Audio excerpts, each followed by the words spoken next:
Vamos a presentar hoy osteoporosis. ¿Por qué presentar osteoporosis? Primero, porque es uno de los temas que menos se toca en los congresos de ginecología. Segundo, porque nosotros los ginecólogos nos debemos quitar la osteoporosis de nuestros tratamientos. Se nos olvidó tratar la osteoporosis y entonces, claro, los internistas, endocrinólogos, reumatólogos son felices porque ellos sí lo manejan. Y nosotros nos volvemos remitentes de pacientes y no tratamos las pacientes con diagnóstico de osteoporosis, siendo la puerta de entrada de esas pacientes. Y vamos a tener un par de ideas con las que quiero que se vayan, no a la casa, sino al consultorio, ¿no? Y con ello, pues, quedaría feliz yo después de esto. Tengo que declarar mis conflictos de interés o confluencias de interés, que no es lo mismo, pero como dice por ahí un cantautor, no es lo mismo, pero es igual. Y lo que sí declaro es que esto no tiene ningún tipo de honorario, ni Life Miles. Lo que sí tiene es Wife Miles, porque la traje hoy al Congreso. Muy bien. Entonces, esto es más o menos la agenda de lo que vamos a hablar. Vamos a hablar de qué es definición, importancia, prevalencia, causas de osteoporosis. Bueno, vamos a hacer un recorrido rápido porque esto en 20 minutos es un poquito diferente. Con respecto a la definición y epidemiología, básicamente la definición de la osteoporosis es una enfermedad esquelética sistémica. Sistémica. O sea, cuando yo hago un diagnóstico en un sitio, quiere decir que lo tengo en todas partes. Sistémica, que se caracteriza por baja masa ósea y alteración de la microarquitectura, así sale bien. ¿De qué? Pues del hueso. Y un incremento en la fragilidad y obviamente en la probabilidad de que ese paciente se fracture o ese hueso se fracture. Esa es la definición.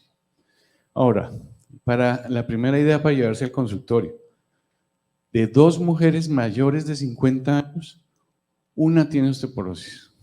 Una. O sea, el 50%. Eso es demasiada gente. De un señor mayor de 50 años, de 5, un hombre tiene osteoporosis. Terrible.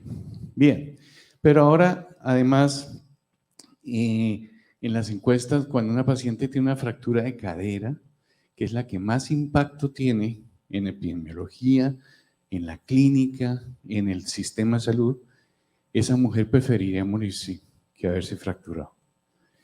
Fíjense, 80% de las pacientes fracturadas nunca recibieron una opción de tratamiento o detección para osteoporosis. Nunca. Estamos hablando de 0%.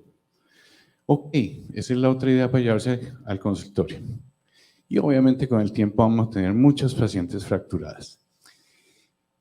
60-80% de mujeres con osteoporosis no recibe tratamiento después de un año de fracturarse. 80%. Pero adicionalmente, el 80% de las mujeres de más de 70 años que se han fracturado por caerse. Se caen. ¿Por qué? Porque uno de viejo se cae. Ok. Muy bien. Y el riesgo de morir, y esa es la tercera que se va.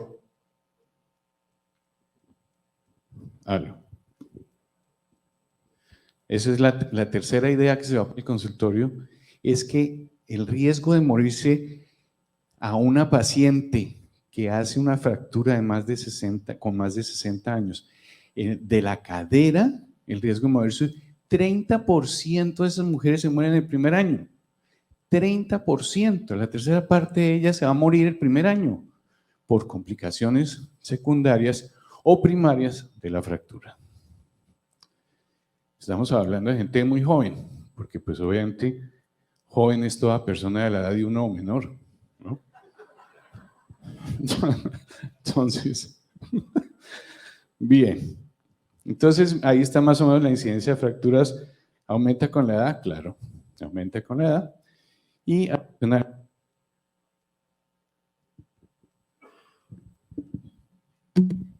hacia las malas.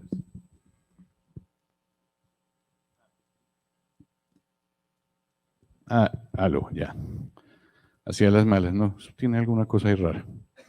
Bueno, ¿cuál es el impacto ahí? Ven ustedes que el 80% de las personas que se fracturan la cadera son incapaces de hacer al menos una actividad cotidiana normal. Incapaces. Si es que no quedan en silla de ruedas, si es que no quedan andando con muchas ayudas, o sea, bien. Eso era para abrir el ojo, decir, bueno, esta cosa es como importante. Bien. ¿Qué pasa en Colombia? Esto es de Colombia. Si yo me doy cuenta de lo que pasa normalmente a esas pacientes que están con una fractura por fragilidad, le hacen el tratamiento ortopédico, o sea, le ponen tornillos, todas esas cosas que ponen, y le dan salida y le ordenan una densitometría para dentro de un año. Solamente el 24%, esto se fue para donde no era, solamente el 24% de esas pacientes se van a hacer la densitometría dentro de un año. Y solamente 9% van a tener tratamiento para osteoporosis, que es la causa por la cual se fracturó. O sea, 90% no. Eso pasa en Colombia y en muchas partes. ¿Cómo diagnostico? Siempre esto es si yo quisiera diagnosticar osteoporosis, tenía que hacer biopsia de hueso. Y no le vamos a hacer biopsia a todas las mujeres, ni mucho menos. Entonces, ¿qué hacemos? Pues le hacemos una curva de normalidad y sabemos que si está por debajo de menos 2,5, desviaciones estándar, esa paciente tiene una correlación con osteoporosis. O sea, es intermedia. Es una forma de diagnosticar intermedio. Pero además, pues obviamente eso se correlaciona con aumento de riesgo de fractura. Y aquí vemos cómo nos reportan a nosotros las densitometrías y por qué nos dicen qué es lo que tiene la paciente. Muy bien. Y además yo pongo en internet, ahí tengo una pestañita en el consultorio que se llama la herramienta FRAX para colombianas y meto los datos, no solo de la densitometría, sino la edad y un poco de cosas de historia clínica que me van a dar un riesgo de fractura osteoporótica mayor a 10 años o un riesgo de fractura de cadera, que es la más importante, a 10 años. ¿Y cuándo digo yo que un paciente o una paciente tiene alto riesgo de fractura? Alto riesgo de fractura. Pues ahí van. Es aquello FRAX que me dice que a 10 años esa paciente tiene una probabilidad mayor del 20% de una fractura osteoporótica mayor o de una fractura de cadera más del 3%. Esos datos son la cuarta idea para llevarse a la casa, perdón, al consultorio. ¿Por qué? Porque ahí es cuando yo decido si esa paciente, independiente de la densidad mineral ósea, realmente es una paciente que tiene alto riesgo de fractura. ¿Y debo tratar? Claro que la debo tratar. Muy bien.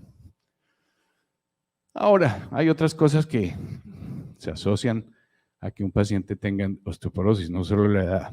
Entonces, fíjese en el estilo de vida, las condiciones endocrinas, hormonales, el hiperparatiroidismo, que siempre se nos olvida, o las dosis altas de hormona tiroidea, que siempre se nos olvida. Alto quiere decir más de 100 microgramos al día, y que nosotros muchas veces ni siquiera tenemos en mente. Pedirle una paratormona y un calcio sérico a una paciente que llega con una densidad ósea baja. Facilísimo, una paratormona. 7 casos este año de mi consultorio con hiperparatiroidismo. 7. ¿Y qué? Y obviamente una osteoporosis más o menos temprana. Y el uso de glucocorticoides definitivamente ya está más que conocido. Muy bien. Dependiendo de todo este sistema de remodelación que está un poquito lento, bien. ¿Qué hacemos? Esto es lo que pasa todos los días en las fracturas en los huesos de todos nosotros. Todos tenemos microfracturas todos los días. Se remueve el hueso con dos protagonistas, el osteoclasto, que hace la resorción, y el osteoblasto, que hace la formación de hueso. Si tenemos eso aquí, estamos tranquilos. Entonces, cuando tenemos la paciente ya con osteoporosis, además no siempre la osteoporosis lleva a fracturas, sino a osteopenia también, pero nuestro riesgo de fractura a 10 años nos da para tratar a esa paciente, lo debemos hacer. ¿Qué pasó, Tigre? Yo aquí todo emocionado. Gracias. Debemos hacerlo. Entonces tenemos que saber qué es lo que estamos haciendo. Y aquí traté de resumir más o menos lo que tenemos hoy en el armamentario terapéutico para osteoporosis. Tenemos, si vemos esto, que es exactamente lo mismo que les mostraba, tenemos dos moléculas que lo que hacen es incentivar la formación de hueso, o sea, anabólicas. Y el resto que tenemos son antirresortivas. Antirresortivo quiere decir evitan la función del osteoclasto y de alguna manera favoreciendo el osteoblasto. Y las que son aquí, estas que son anabólicas. Y vamos despacito, que todos los días oímos, denosumab, anticuerpo monoclonal antirresortivo. Aprendamos a usar los biológicos. Facilísimo, eso no tiene ningún misterio. Hagámoslo, no tenemos que mandar eso al endocrino ni al reumatólogo, con todo respeto. O nosotros utilizamos, a ver, paratormona. La paratormona, o uno que se llama teriparatide, que es una forma activa de la paratormona, que es anabólico. O usamos, por ejemplo, mire, aquí está en la terapia hormonal de reemplazo, los SERMs, que son antirresortivos. Aquí están los bifosfonatos. Nosotros éramos los reyes de los bifosfonatos, todos estos, y nosotros entonces íbamos a los congresos, los que hablaban de esto eran los ginecólogos, y los endocrinos fueron más inteligentes y nos quitaron el asunto. Muy bien. Y además tenemos uno nuevo, que es el romosozumab, que es otro anticuerpo monoclonal, como denosumab, pero tiene una acción anabólica y de hecho antirresortiva leve, menos que anabólica, pero que tiene muy buenos resultados a un año. Tiene un problema ahí detrás y es el black box que pusieron en la FDA, porque aumenta los riesgos cardiovasculares de las pacientes. Entonces uno tiene que escoger muy bien la paciente. Doctor Martín, un minuto. ¿Un minuto ya? No, más porque me hicieron sabotaje ya. Efectos adversos siempre nos da susto, a nosotros no tanto, a los odontólogos. Tienen un raye mental con estos tratamientos. Vaya, dígale a su ginecólogo que le quite eso. Antes no le quito una muela. 1 por 1000 es la incidencia de esta osteonecrosis de la mandíbula. 1 por 1000. Y esto es para resaltar solo este hallazgo en esta, mire, revisión sistemática grandísima. ¿Qué dice el ivandronato? No ha demostrado un beneficio real sobre hueso. Y los algoritmos de tratamiento, les voy a mostrar solo este, que es el de ACOM, de la Asociación Colombiana, que va a cambiar ahorita en septiembre, de hecho, por eso se los muestro rápido, y básicamente el de la Sociedad de Endocrinología Americana, que nos dice que las pacientes se deben dividir en muy alto riesgo y bajo riesgo. Entrada, Para muy alto riesgo, anabólico. Para alto riesgo, antirresortivos. Para bajo riesgo, terapia hormonal de reemplazo. Le damos la razón a lo que decía Bernardo. ¿Dónde está Bernie? Terapia hormonal de reemplazo en bajo riesgo. Y entonces tenemos aquí alternativas. Esta y aquí básicamente sigue la terapia hormonal de reemplazo como primera opción. Y después la transición, porque si yo le doy un anabólico, gano hueso durante 1 o 2 años, depende de qué producto estoy usando, gano hueso, la suspendo y vuelve a perder. Esa paciente se va de entrada a un antirresortivo a largo plazo, a largo plazo. Si nosotros hacemos eso claro, podemos tratar nuestras pacientes, que son la mitad de las pacientes de 50 años o más que tienen osteoporosis. No descuidemos eso y no nos dejemos quitar más esto de nuestro consultorio. Y lo último, la paciente debe tomar 1 a 1.2 gramos al día de calcio. ¿Qué es eso? 300 miligramos tiene un vaso de leche, 300 miligramos tiene un yogur, la leche, entre comillas, de almendras y todas esas cosas que se inventaron, eso no es leche. Les hicieron quitar el título de leche. Mire lo que tienen, muy poquito. Y el suplemento de calcio, pues depende, pero hay muchos. Siempre asociarlo a vitamina D, no más de 1000 unidades al día.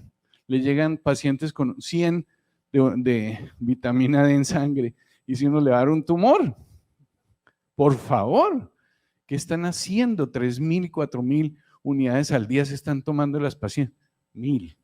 Pero eso sumado lo que se toma más la dieta, ¿no? Y los riesgos cardiovasculares y renales pues no existen con esa dosis. Y por conclusión, que pues una salud es un problema de salud pública, su prevalencia aumenta sensiblemente, el diagnóstico debe ser temprano antes de que se fracture y no después. La estadificación pues obviamente cambia el tratamiento y el pronóstico. La fractura lateral es la más frecuente, pero la que más impacto tiene la fractura de cadera. Muchas gracias.